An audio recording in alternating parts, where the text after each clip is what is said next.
Here's her life and what a life it is, ladies and gentlemen, Ms. Joan Jett. Welcome to the show. It's good to see you. Thank you. Good to be here. Things are well? Things are great. Okay, look, you haven't stopped working in how long? Since you were, 15, doing Pretty this? Pretty much. Like you play every week, don't you? Pretty much, yeah. I'm not a big vacation taker, unfortunately. I probably should take a few more of them, but we tend to make records and then get out on the road and tour that, and then pretty much as soon as we're done with that, we're starting the next thing. So I've never been one for taking much time off. You're on the road with Aerosmith now. Yes. That's how'd you get on that? I mean, you know those boys? Is that how it worked? Yeah, we did a tour with them for probably maybe a 3-month tour back in '89 or '90, and been good friends with them since then. And in the early days, our management was out of the same office, so we know each other from back then. And they called not long ago and asked if we would like to do some dates with them. And you'll play a club tour for a while, then you'll jump off and do a week with Aerosmith, and then jump back into a club. What's it like to make that transition for you, playing in those different rooms? Most of it, it's mostly mental, really. I prefer, if you could give me my druthers, I like the small venues, small clubs where the audience is literally right here. You can sweat on them. You can see everyone's faces, you know? That's huge for eBay, by the way. Yeah. You know, now you sweat on them, they're like, listen. They can get you gum. That's right. Yeah, but you know, I prefer that only because I think the vibe is really good for me. I think the vibe can be great in big places, too. It's just different because you're farther from the audience, and I like that immediateness of the audience and seeing them, and that I don't like being kind of far away. But I think you can have a great vibe no matter where you are. You have this record called Sinner, which has been out since it came out in 2006, and you've been touring like relentlessly on this. Yes. But I guess for you, it's almost a form of function as well, because for your hits, it takes you go out and you will just tour them, and eventually they work. Well, yeah, I think a lot of times people don't, not people, I think the audiences get me, but sometimes if you're looking to have commercial success and radio success, for me it takes a while to get through to people. I Love Rock and Roll took 3 years, I think, from the time it came out to the time it was a hit, that it was in the marketplace. I Hate Myself took at least a year, and so it just sometimes takes a while, I think, for people to really get it. As an artist, I'm sure you believe in what you make and then you release it, but when it takes an extended period of time for that sort of return to occur, do you go through a period where you're just like, man, why isn't this taking? Is there an emotional part to this that's a greater challenge than perhaps we see? Because it's not an instant hit. No, it's not, but it's something I've been dealing with pretty much my whole career, and I can't really ever quite figure out the reason, because I think at the root, you've got to have good songs. Yeah. If you don't have good songs, you don't really have anything. So for me, that's what it starts with, is having something that I can relate to, whether I wrote it or not, isn't really important to me. I think it's about what the song does to you and how it makes you feel, and so for me that's where it starts. But I think women playing rock and roll can be a very threatening thing.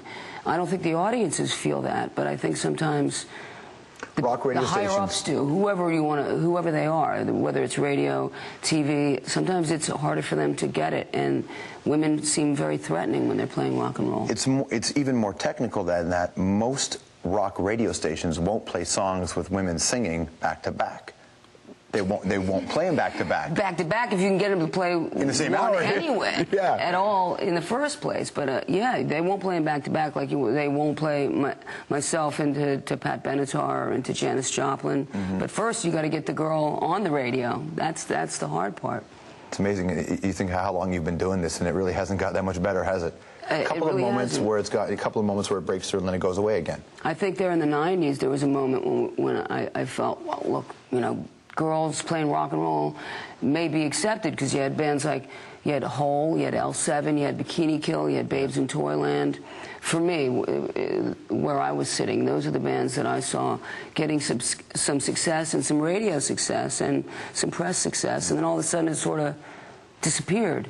And here I am. It's a funny thing. Still trying. You're still working. Like you're right. You know, a lot of people don't. You know when Howard Dean had his big meltdown on stage, like woo, you were on stage. Yes. Like you were a big Dean supporter, perhaps presumably still are. When you were on stage, I think he was actually completely sabotaged by the media when they played that clip over and over again. They played the wrong mic feed. It was completely on purpose. But when you were on stage, did you know that this was going to be quite a moment, a defining moment? Not at all, because we had been out with Howard Dean, going to different towns and talking to people why I wanted to vote for him and why I thought he'd be a good president. And you also had John Kerry's daughter was talking about her father, and so we'd go to these different places, coffee shops, colleges and places, and we'd talk. And then the night of the Iowa caucuses, you know, Dean had been ahead the whole time, and he had a lot of college kids working for him. A lot of these kids, it was their first foray into politics, and so they were really emotionally attached. And when he lost that, they were devastated. And so Dean was giving a speech after he had lost and talking to his supporters, and a lot of them were crying. And, you know, he was sort of congratulating the other campaigns and saying what good campaigns they had run, and don't worry, don't give up, you know, we're gonna keep fighting, and that's when he went into he was sort of trying to keep people It was his Howard Dean version of Yeehaw. But yeah, like he kind of had that moment. But in the room, you had 3,000 kids starting to chant, Dean, Dean, Dean, Dean. So he went with it and said, we're going to go to da-da-da-da. Yeah. And so then, right after that speech, we get on a plane to go to New Hampshire. Now, you had 100 press people, everyone you see on TV. It was a non-story, George. You know that if they would have been in my face going, so, what do you think of your candidate? Just screwed himself on TV. What do you think? Not a word. It was a non-story. So it took from 2 in the morning to 6 in the morning that following day for them to create some kind of story. Now, whether it was the other Democratic campaigns or whether it was the Republicans, I don't know.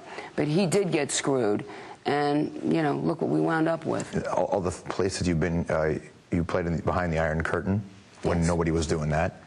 You actually spun the wheel to open up the Panama Canal once, didn't you? Yes, I did. One of the few who ever played there. You might even be the first who played in Panama. Yeah, I'm not really sure, but and then perhaps more importantly, even better than the Dean thing, didn't you sing the night Cal Ripken broke Lou Gehrig's record? I did. Yeah, I did. What? You're like Forrest Gump. You just appear in all these in all these moments. How does that happen?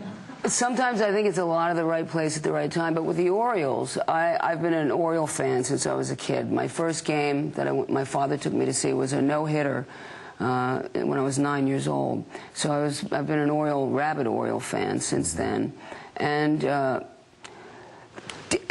Cal Ripken joined the team right around the same time that I Love Rock and Roll was becoming successful, and I was in Baltimore a lot, and we'd go down and visit the team and go see some games, and some of the other players would rib Cal about, you know, he was very shy, and so the other players would rib him around me, and that was about the time that he started his streak. And so maybe they just sort of said she was there at the beginning, and so she has to be here when he ties it and breaks it. I've since transferred my music all to digital. I'm in the digital world, but every now and then I go through liner notes. Just like when I was a kid, and I was sort of flipping through this, and I like reading the thank yous. You know, your first thanks is Little Steven from the E Street Band, who's got an amazing radio show, you know, with Little Steven's Underground Garage. But I kept flipping through, and I saw Michael J. Fox's name, and I remembered I was a kid, I went to see Light of Day, you and him in that. Is that your first movie that you did with him? Yes. You were in that movie with him. Do you still keep in touch with Michael J. Fox? I've seen him recently, yes, yes. I speak to him occasionally. Yeah, and he made the special thanks. That's pretty cool. Well, he was such a great person to me when I did Light of Day. And this was not my forte. I was new, I was very nervous. He was great. He was so giving as an actor. He helped me, he gave me tips, how to find my key light, you know? I mean, all these little things. He could have been, you know, really sort of nasty and all about himself, and he wasn't. He was so about the movie and about what it was about. It was about, you know, a brother and sister who formed a band, and he really does play guitar, and he really does like to rock, and he's a good guitar player too. So we had a good time with it. Definitely, and I can never thank him enough for being so giving to me. Do you have another record coming soon? I mean, this is for a while. You're touring like crazy. Do you have We'll be in the studio in the next few months. Yeah, we'll start. Very good. We've had a lot of big guests on the show, and it's excitement when we have big ones on, but I'll tell you, when we announced that you were coming on the show, girls started freaking out. Yeah. And not in the way they freak out when Justin Timberlake's around, so that's much better. It's an honor. Thanks. Oh, it's a pleasure. Thank you very much. Ladies and gentlemen, Joan Jett, Sinner is the name of the record. Lots more to come on tonight's edition of The Hour. We'll be right back.